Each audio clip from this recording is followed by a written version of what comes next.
Hi, this is James. Welcome to Lab06, Magnetic Braking with Faraday.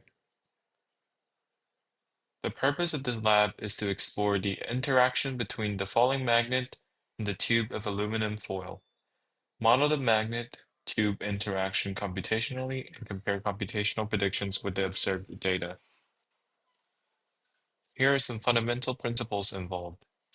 First of all, the Biot-Savart law, which gives B field given by a current, and Faraday's law, which is induced EMF equals to the negative change of flux, and Newton's law of motion, and position and velocity update formula. So the experiment setup is basically with one hand hold the tube vertically and position the magnet just above the top opening. Release the magnet through the tube so it falls without human intervention. Record the entire process and time code and release time and the time when the magnet exits the tube, basically how long it falls.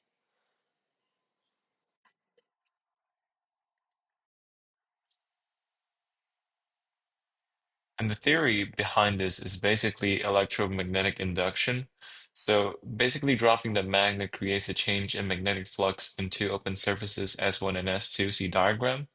The opposite eddy currents are formed around the contour of S1 and S2. And these loop currents act like magnetic dipole according to lecture, which creates magnetic force on the magnet. And this is basically the NS diagram is basically the magnetic interaction diagram. And so there is an attraction from below, from above, and a repulsion from below. That's how the that's how a resultant force that is pointing upwards is exerted on the magnet, which means it's going to fall slower than usual. So the time of the fall are below, and the average time is 1.5 seconds. So here are the measurements and initial conditions for the glow stick model. It basically wants the tube dimensions, the magnetic properties. Note that mu, the dipole moment, is taken from lab 4, and the fall time average is 1.5 seconds. So this is the two functions that we defined in the glow stick model, basically how to calculate the dipole and how to calculate the deflux. And here here are the summing the force part and the position and velocity update part. So by doing those, it gives us a glow script model that looks like this, simultaneous with the graph.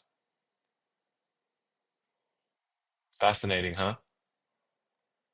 So looking at the graph, there are basically two sections that this graph can be divided into. The accelerating part, where the velocity time graph is pointing downwards. Uh, in this part, weight is greater than magnetic force, and there is a constant velocity part. Since the velocity doesn't change, the weight should be equivalent to the magnetic force. The errors and assumptions in the experiment. This includes human errors and stopwatch time collection. Of course, there's reaction time. There's friction, which exists between the bar magnet and the inner wall of the tube. And there's air resistance. However, it was not taken into the account, so error. And here are the discussions. What if the resistivity of the conductor were reduced as close as possible to zero? How would the dynamics of the falling magnet change? So according to Ohm's law, a near zero resistance yields a very strong induced current, V equals to I over IR. So we know that the stronger magnetic force on the magnet will result in a longer falling time on the magnet, since there is going to be a stronger force opposing the motion of the block, the magnet. And what if holes or slots were cut into the tube? How would this affect the ring currents in your model?